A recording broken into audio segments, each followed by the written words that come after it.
scared. But now we have reduced that. Same happened in the COVID.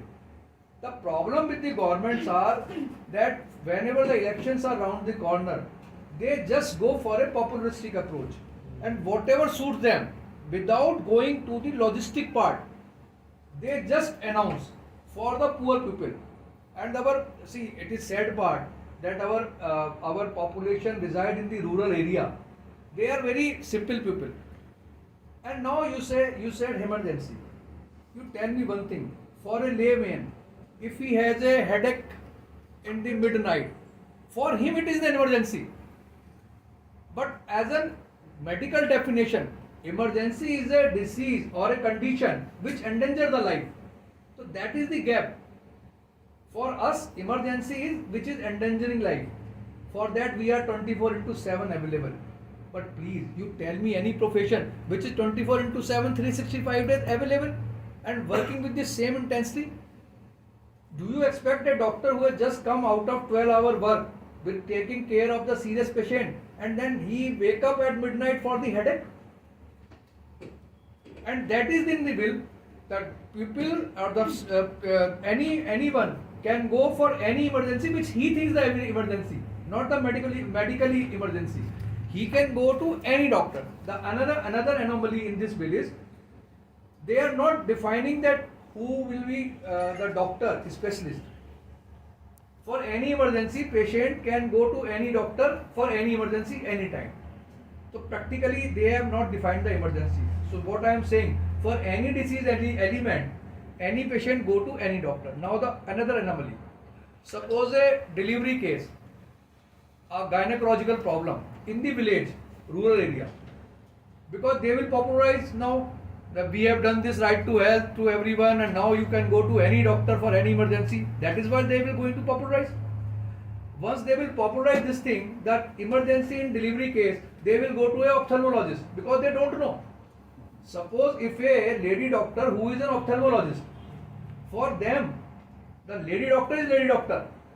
They don't understand whether it is a ophthalmologist or a gynecologist. They will go to the lady doctor in the midnight, then we have an emergency. You tell me what that ophthalmologist who is being trained in only and only in the ophthalmology, she might have learned the option gynae 30 years back when she was in the MBBS. Now for last 30 years she is practicing ophthalmology. So they will go to her first, they will do some, then again all the gundas of the locality, they will come and do what you have seen.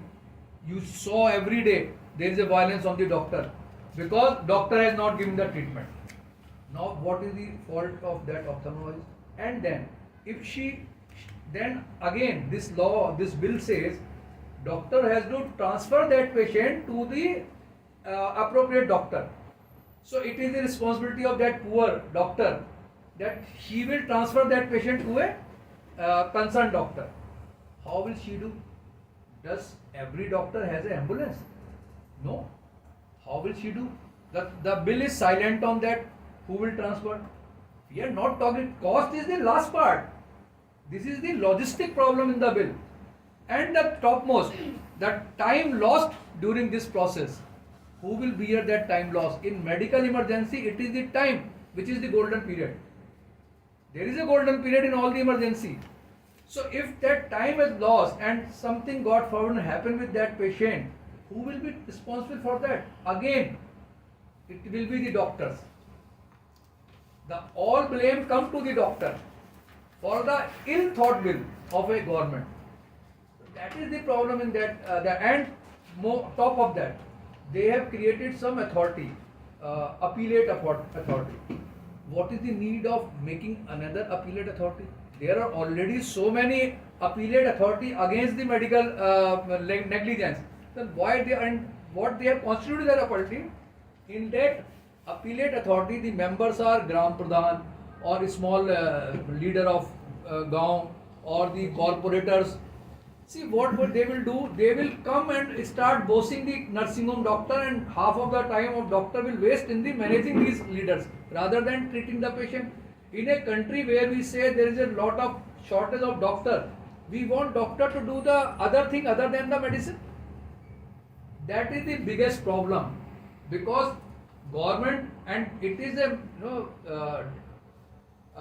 misinformation coming to the media by the government that we are fighting for the money. We are not fighting for the money. Yes, now for these or after those all things, we are asking who will pay that thing. Suppose patient went to a right doctor, right nursing home. Okay, we'll treat, but who will pay for that? They are saying if patient doesn't have the money, we cannot charge the money. But who will pay? They are silent.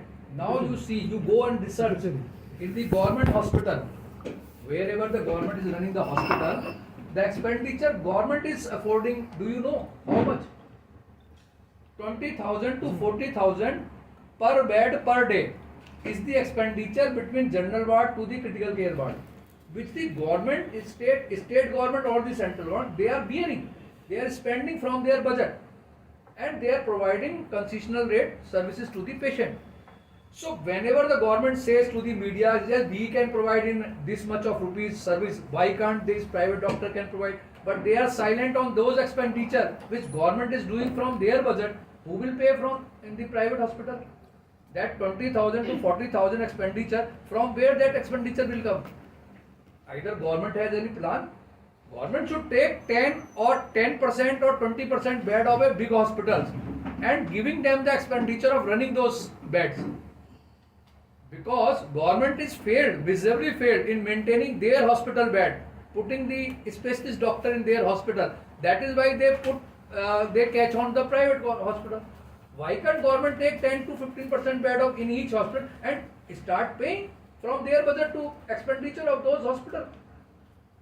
So we are doctor, we are ready to work 24/7, and you all have seen in the COVID when nobody is touching the body of their close relative. We are the one and our healthcare worker with the doctors who were fighting for the country. So this is absolutely wrong to say the doctors are fighting for the money. So how long will this protest go?